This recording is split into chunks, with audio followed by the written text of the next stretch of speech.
Oh, what's up, Mark Warman? And how we doing?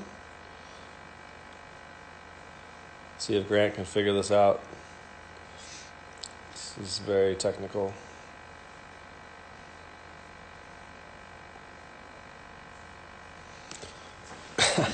Grant's late to everything. I was actually gonna message you today, Mr. Warman. When are you coming on? Let's do it. Oh, here he is. Let's see.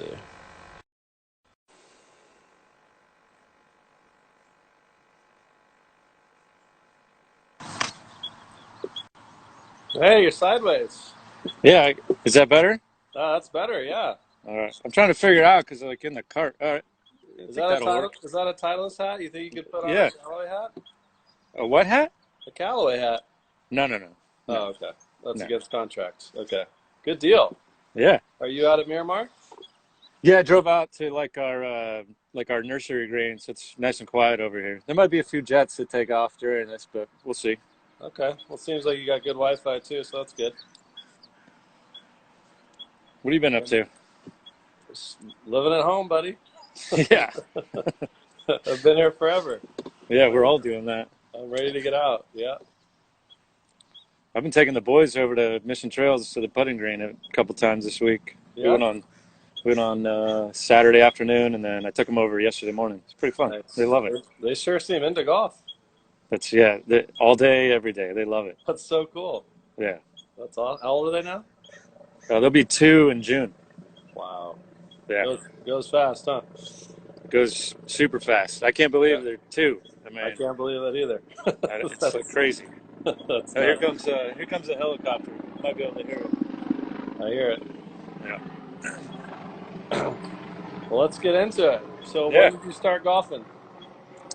I mean, my dad played a lot, so I'd go and tag along with him, and as a kid, but I really didn't take it serious until like high school, right? I mean, I could play a little bit, junior golf and a few junior events and things like that. But as a kid, I was way more into baseball first. That was like my first love. I love baseball.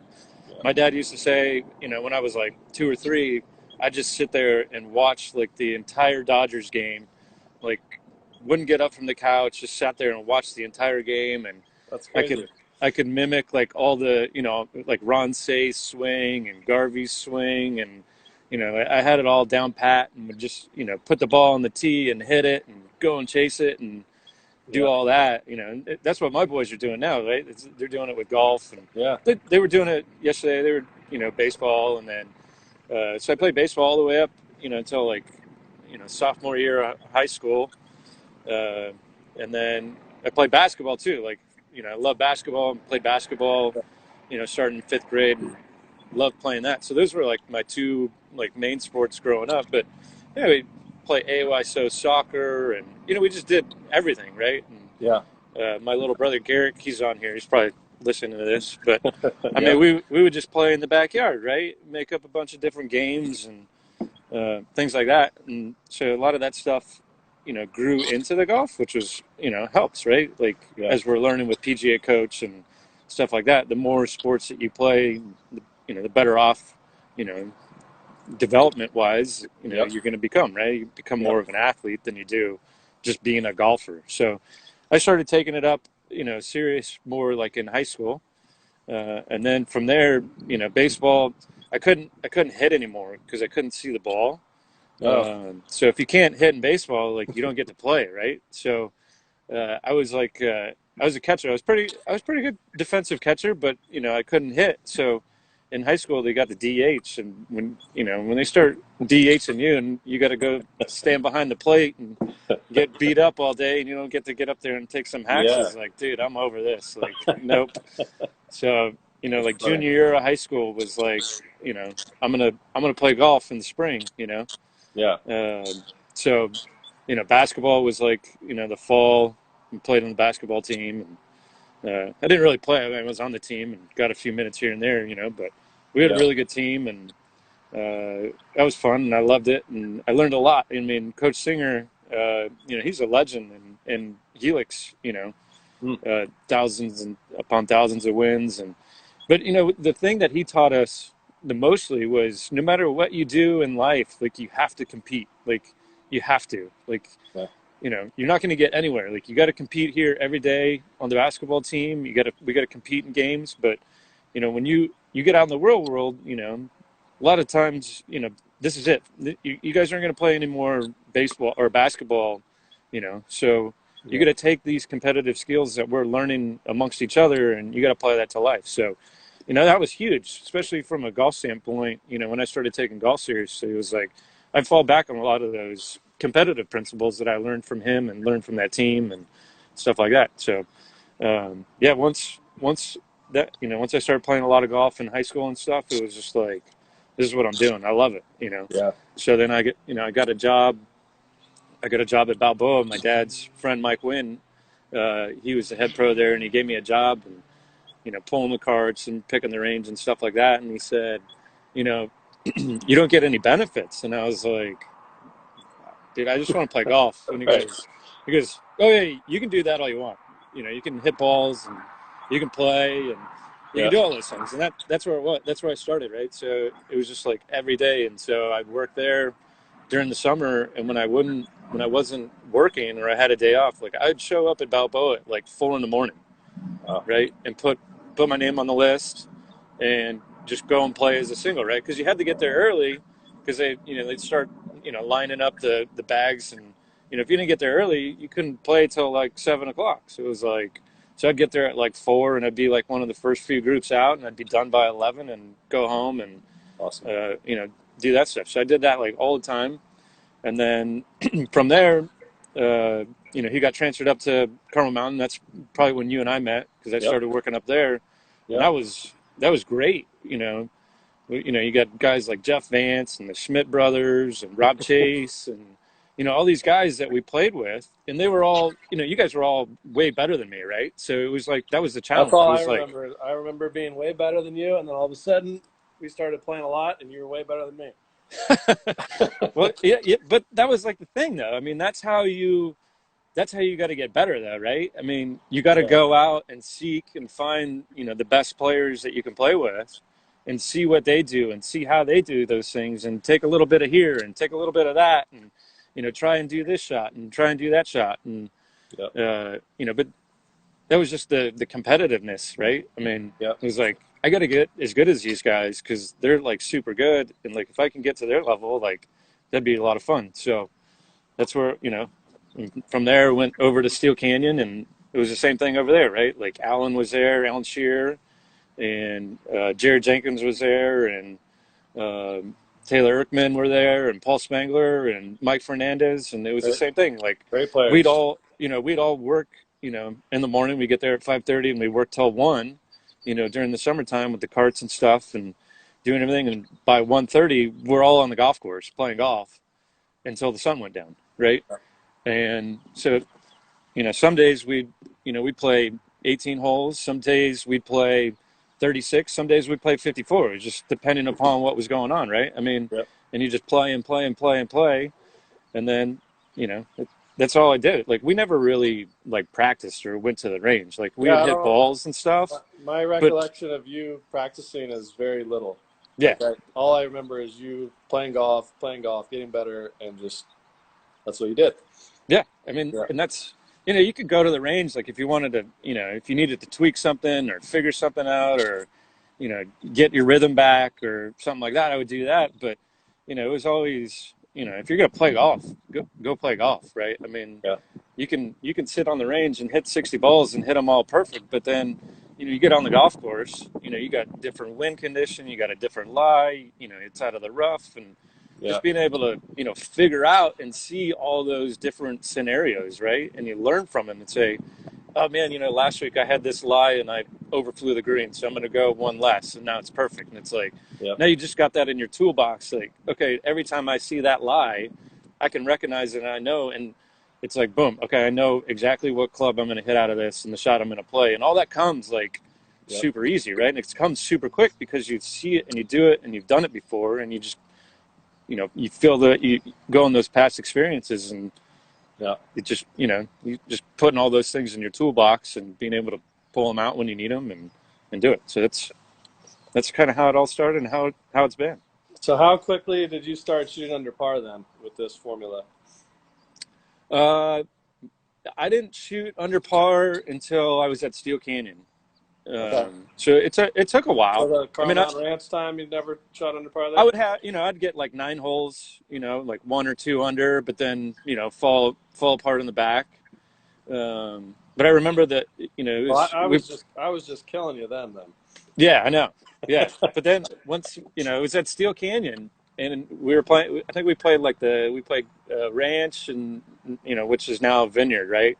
Yeah. And it was playing and it was just like one of those days where it just clicked, right? Like make a couple It good happens solid like that. you make a couple solid pars and we got to four and I roll in this like 35 footer and it was just, the purest putt ever. Like it Yeah. never left the line. It was just center cut the entire time. Yeah. And as soon as I went in, I was like, dude, it's on. Like I'm Yep. going to make a ton of birdies today. And like, just super confident. I think I ended up shooting like two under or something, but it was like just one of those rounds where it was like, just every shot that you picture in your mind, you would just see it and then you Yeah. pulled it off, right? And Yeah. you'd hit putts and they're going, maybe didn't make as many putts that day, but I mean, I just remember that was the day. It was like I can do this, and I can play well, and I can shoot under par, and you know now the sky's the limit, right? It's just like Yeah. let's go. A little, A couple ospreys flying over. you probably learned a lot about the planes and helicopters over there since you've been there. I just know the names of them, Okay. but those ospreys. So those are like they can be helicopters or airplanes. Oh, So the rotors, uh, you know, go down. They can go horizontal or they can go vertical.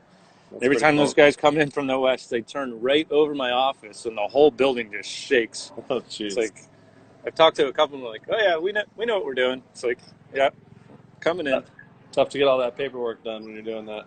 yeah, So you're playing. So have you? So I consider you to play a draw. Do you think you play a draw? Do you say you've always played a draw? Where's that at? yeah. Always a draw.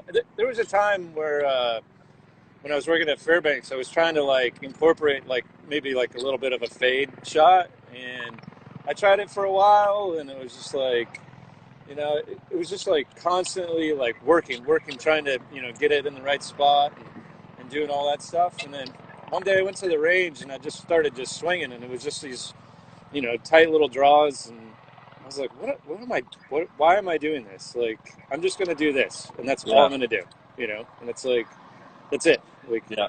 just draw But all that's the what time. you kind of did before, because like I know. I mean, we played so many rounds together that when you're hot and you're hitting that little baby draw, like you don't miss, and like you Yeah, just cruise around, and you may you may struggle with the putter from time to time, right. but for typically like ball striking wise and getting it around a golf course, there's not many better that get it done like you.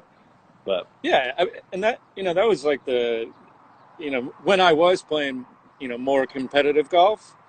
That was the thing. Like I knew, like going to the golf course, that like tee to green, I'm gonna be just fine. yeah, And there might be, I might miss a green, or a few greens here or there.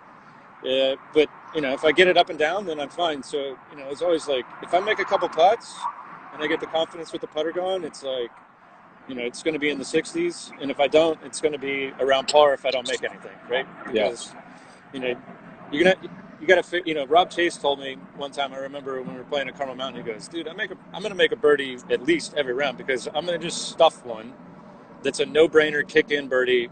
You know, the 18 times I'm going to a green. Like I got to be able to do that once. yeah. So I've always like kept that in my mind when he said that. I was like, dude, I'm gonna stiff one, and it's gonna be a tap in, so I'm fine there. So, but yeah, it's just like I've always been, tee to green, never an issue. But if I can putt that day, then you know, And it's did you have to practice to get to that level where your draw was that way, or is it just something that just kind of crept in and just developed, and then you just owned it? no. I think it kind of just crept in, and uh, you know, I would go, to the range. I'd go to stadium golf sometimes in the afternoons or the evenings, and hit it. But that was more Yeah. just to keep the rhythm and make sure when you are hitting that shot that it's coming up in that window that you can see. Right. And if it goes through there, then it's just like, all right, I got it and I can play this. And Yeah. but yeah, I mean, it was just all those times of just playing golf and not really being on the range, right? I mean, Yeah. that's really how my swing developed, right? I mean, Yeah. I learned on the golf course. Yeah. I learned to play golf. I didn't learn a golf swing. I don't, just like you, I'm more feel player, right? Like there's not a whole lot of technical stuff, right? I mean, people ask me all the time, like, what are you thinking about when you take the club head back? And I'm like, I don't think about that. Like, what are you thinking I, about? What are you trying to do at impact? I'm like, I don't know. Like, it just happens. Like, what I'm trying to do, from a pre-shot routine is, I'm trying to picture the shot just over and over and over and over and over in time, yeah. right? And once I see that picture, then, I'm starting to make movements with my practice swings to be able to make the ball do, what I'm thinking, what I want it to do in my picture. Yeah. So that's where I learned, and you only learn that stuff on the golf course, right? I mean, you can do it a little bit on the range and practice your pre-shot routine, but Yeah. the more you do it on Not the the golf same. course, yeah. Yeah.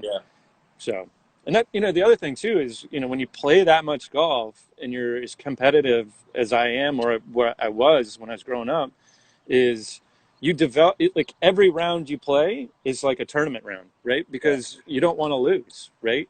So when I was playing really, really good, when I get to a tournament, it was like any other day of golf, right? It wasn't like I'm playing a tournament, like I'm going to be nervous. It was like, nope. Right. It was It's just just like another day. Let's go beat these I'm guys. going to play golf. Like I've done this a million times, and that's one of the keys I think too. Is it's just like that whole growing up. It's that playing golf and doing it. Even now when I go Yeah. play, I still try and make it like, hey, I'm Yeah. going to be competitive, right? Like I I still know. want to. I take my kids to the putting green and I try to beat every one of them. I don't care Oh yeah, if they're a 10-year-old beginner. I'm there to beat them. yeah, Never yeah, change. and that's gonna help them in the long run, right? I mean, Yeah. they're gonna if they do get that one time where they do beat you, like that, that's confidence for them. Like, oh man, I beat Chris. Like, I beat my instructor. Like, that's really cool. So, Yeah. it's just having those goals too, right? I mean, Yeah. as you're growing up and doing those things, what you want to do and what you want to accomplish. Yeah. Yeah. It's pretty big. Like, I mean, I've done 7 or 8 of these now, and everybody's got similar stories. You're less of a practicer, but everybody has a baseball background. Yeah, Everybody has a competitive background. I think for like a lot of kids, especially nowadays, I think there is a little bit of lack of that competitiveness that I think we either dug it out of the dirt or we figured it out on our own or we yeah, played baseball and there was a team event. Like I was really good at baseball as early and then I was terrible. Like yeah, it was like everybody was better than me. That was hard to deal with. Then I yeah, started golf and I was the worst golfer on the golf course for that first year that I played, and then when I started playing tournaments, I was terrible, and then you just kind of learn to fight your way up, which I yeah, think I think I see kids nowadays like some are obviously super elite, but then there's like a lot of kids that man they just don't have that fire in them to actually get it done yet. And hmm with my students, I'm trying to help develop that with right, different techniques and stuff. So I hope other coaches can see that because you're a perfect example of what you got to fight, you got to compete, you got to play, you got to hmm battle.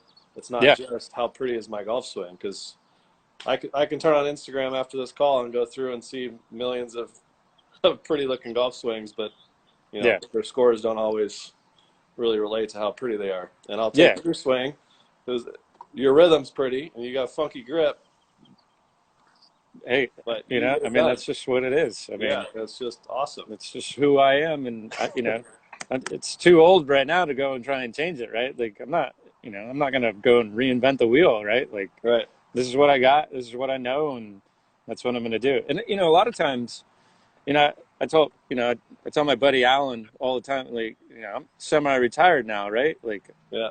I'm semi-retired, so I don't play a whole lot, but he and I, we we always pair up with, certain events, and there was a meeting, and I was able to go and play on it. And so it was like that week leading up to it, it was like, man, I always get these things. I'm gonna hit 60 balls every day. I'm gonna putt for 20 minutes. And by the time you get to work and you do everything, you're like, I'm not hitting balls today. Like, not gonna happen. That's yeah.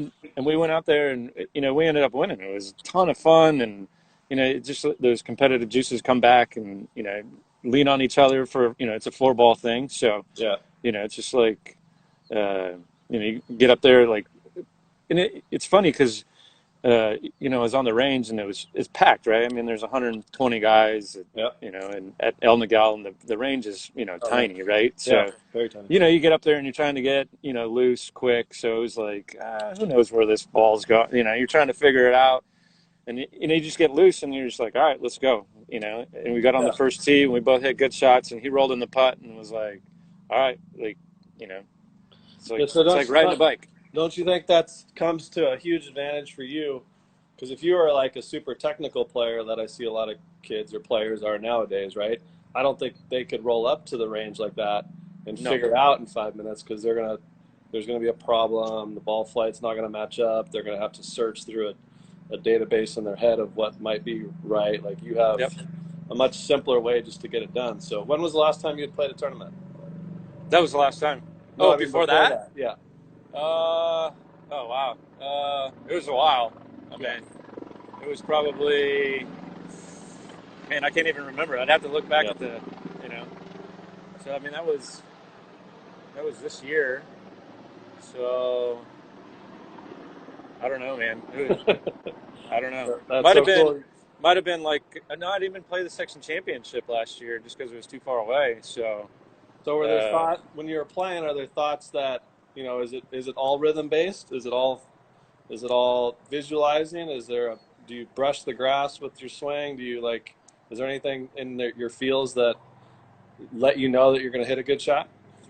I think it's just the visualization, right? Yeah. And then the repetition of just being able, done it so many times, right? It's just like, but I think mainly it's just the visuals, right? Picturing the shot.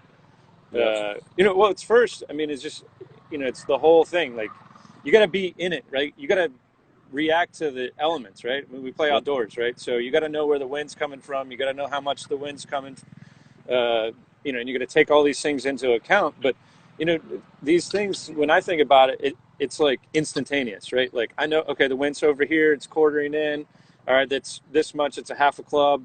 My lie, it's fairway, so I don't have to worry about it. Or if it's in the rough, or you go through all these things of the shot that you want to hit to try and get the ball as close as you can to the hole.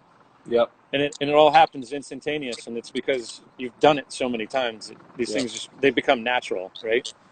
And then once you do that, once I start seeing the ball and it's doing what I'm picturing it doing. Now it's I'm not really thinking about the golf swing, right? Like, I never really think about my golf swing, but now it's just, once I get to that point, then it's okay. I got to get the ball in the hole as fast as I possibly can, and that's all that matters. And when I've played some of my, when I've had my really low rounds, that's what it's been. It's it's just like, I'm going to hit this thing as close as I can. I'm going to make the putt, and I'm going to go to the next hole. I'm going to do it again. So when you start, like, you're playing a round of golf and you're starting to see the ball do what you want to do, are you going right at the flag? Are you playing safe? I'm playing for the situation, or are you just going right at it? I'm going right at it. I mean, every shot is at the flagstick, no matter what, right? Unless it's like a right pin, right? Right? Because I play a draw, right? So at that point, like, if it's a right pin, then I aim at the pin. If it goes straight, then I'm good. If it draws, then I'm fine, because it goes into the middle of the green, right? Yeah. But yeah, I mean, I'm trying to hit it at the pin on every single shot. I mean, I'm not trying to play safe in the middle of the green or anything like that. I mean, Harvey Penick said, take dead aim, right? Yeah. So, when I read that book, I was like, that's what I'm doing all the time, right? Yeah. Because, when I was teaching it, and I would tell kids, putting, or, whoever, like, when you're standing over a 30-footer, like, people ask me, like, what are you trying to do? I'm like, I'm trying to make it. if I'm on the putting green, like I'm trying to make it You because mean you're not trying to lag it to a 3-foot circle? no, because now if I miss that 3 foot circle, now Yeah. if I miss it by a foot, now I got a 4 footer. If I miss it by Right. 2 feet, now I got a 5 footer, right? And so on and so forth, right? So if I'm aiming at the hole and I only miss by a foot, well, guess what? I get a tap in, right? So that's the premise of taking dead aim. Like if I hit it and if I miss it a little, if I miss it by 15 feet, okay, well I got a 15 footer, right? So Right. that's how I've always played. Is I'm firing at every single flag. I mean, as we know in the round of golf, you're not gonna hit it at the flagstick. I mean, No. this is a But, game but of the days you do, like you can go then super low and you're high. yeah, yeah, And I think exactly. I think there's a lot of, obviously there's so many different philosophies, and some people are super cautious, some are aggressive. But I think if you're really good and you're playing really well, you definitely need to be more aggressive. And that's how that's why when we turn the Ryder Cup on, those guys are playing match play. Those guys hit it next to the hole all day. Yeah, They hit. There's more hole outs in a Ryder Cup than there with 14 guys or 24 guys than there yeah, is anything else the whole year. yeah, So it's interesting. Our buddy Kevin's in here. yeah, yeah. I saw that. Yeah, He's a good guy. he's great. Yep. What other advice you have for scoring in tournaments for kids or players? Anybody? Uh, I don't know. I mean, I think we covered a lot of that. I mean, Yeah. you know, I think, I was thinking about, and I got to remember what I was going to try and say, but um, the he said support I know. strokes, but not you so much. That's all right. The I don't man, I wish I could remember what I was going to say because it was a good point. I was thinking about it like all night and woke up this morning with it. And I can't remember. Um, but no, I mean the and the other thing of it too is like when because we play for a little bit of money, right? But not a whole lot, right? Yep. But when you start thinking about the results, right? Like then you're going downhill, right? If you start thinking about like, oh, if I make this putt, like, I'm going to be one under, and I'm going to be close to the lead, and when you start doing that stuff, like it never turns out good, right? I mean, I've had a couple of events where I go in and I'm like, oh man, this purse is like, I could make maybe $1,000 if I win, right? Like, man, that would be really nice. And you get out there and you play scared and you play not to win. You're playing and you're thinking about the money, right? You're not thinking about like hitting the golf shots or things Right. like that. So don't think about the results as you're playing, right? Just let it happen. Just Yep.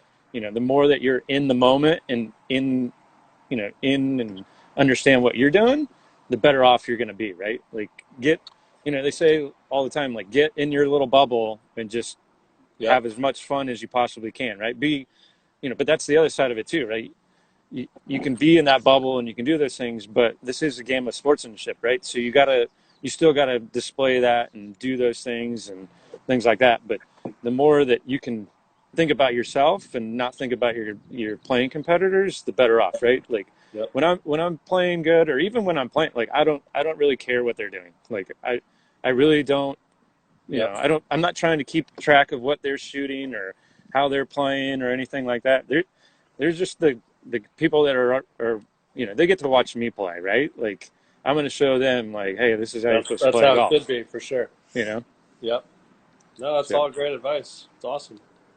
yeah. So yeah, I mean, and just developing that competitiveness, right? I mean, we're all seeing it with like the ultimate right now. If everybody's watching the Michael Jordan thing, right? Like, Yeah. I mean, that he's like the ultimate, right? Like, which is great. Like, I mean, I want to save this stuff so when my boys like understand, like what competitiveness is and how to be competitive and how to do those things. Like, this was the ultimate. Like, I don't expect you to be like this guy, right? Because he's one of a kind, right? Like, Yeah. he can't turn it off, right? Like, it's always there, right? No Always matter there. what he's doing, it's there. Yep. So, I mean, and that's how I was with it when I was a kid. Like, we play Monopoly, and if I wasn't winning, I'd be crying, right? Me And my too. mom would Yep. just be like, "Oh my, this kid's a monster, right? Like, Yep. we got to teach him to tone it down." But I always had that, and Yep. You know, it's not so much. I guess it's the love of winning, but it's more of the hatred of just losing. Like, Yeah. losing is just like you just feel, you'd feel So so bad. bad, It's such a and bad and feeling. and that would come from, the team sports that I would play, right? Like, Yeah. when you're playing baseball and you're on all-star teams and you're a good team and you go to like the regional tournament, which is the next one, and like you get past this one, like, you can move on and you get to go to like you get to travel and go somewhere else, right? So, when you lose like in a team setting like that with teammates and stuff like that, it was like, oh man. Or, we're on the basketball team, and my junior year we lost in the quarterfinals, and then my senior year we lost in the semifinals, right? Yep. And it was like, man, like you just feel awful, right? It's So just like bad. you don't ever want that feeling again. So it's like, what am I going to do? I got to work harder to make sure that like this is never going to happen again. But as Yep. we know, it happens, right? So it's how you bounce back and say, okay, what do I got to do differently? What can I change here or there and stuff like that. So it's just that whole process, right? Yeah. And That's huge about the team sports. That part is huge to let your team down. yeah. When I was a sophomore, I don't even know if I told you the story, but I I didn't start playing golf till right before my sophomore year, but I did make the team, and we went to league finals at DoubleTree, and there was a par four that number three they had shortened to a par three. Well, my marker that day, he said out loud, "Hey, did you get a par?" Which I made a four for some reason. Whatever. I just didn't check my scorecard. I made a four on the hole, but he wrote down three. Anyway, we get to the end. They're doing scoring. They call me up and they say, "Hey, Chris Smeal," over the loudspeaker or whatever. I go out there and I got disqualified. Mm. And it took me getting disqualified through my score out, and we had to take the next player's score, which bumped us from going to Oh CIF. man. So that was my first really big team event. I had played the season, as a 9-hole matches and stuff, but that's Hmm. really nothing. Yeah. And there's 100+ guys all playing there, and I get called out Yeah. for that. It was Oh man, it I was can't even horrible. imagine that one. So, but what I learned obviously is, you can never you have to check your scorecard every time and do it Yep. to the best of your ability. So anyway, Yep. Yeah, not and fun. on the other side, moving from team sports to golf, like I had my fair share of golf or like team sports, right? It was Yeah, like, you know, I'm putting in the work and I'm trying as hard as I can and doing all, and the guy next to you, maybe he's not doing as much, and and that's why I like golf, because it like there's no finger pointing, right? nope, Like the only way you can point a finger is you just point it right back at yourself. So if you're yep, not doing it and you're not happy with what you're doing or how you're playing, like the only person you can look at is the one in the mirror and go figure it out, right? I mean, yep, so that's one of the big things that I liked, when I was coming into golf, was like, no, this is on me. Like I don't have to lean on, other baseball players or basketball players or anything like that. It's like it's on me, and yep. that That's that really super fun. that really got me. That was one of the things, that I really got into golf, is like, all right, it's just Yeah, it's just me and the golf course. yeah. So And it's still just you and the golf course sitting out there in your cart. yeah, yeah, it is. Awesome. Well, thanks for doing this, buddy. Yeah, you got it, man. That was a lot of fun. Yeah, it was good to see you. Yeah, good seeing you. All right, All take right, care. take it easy. Okay.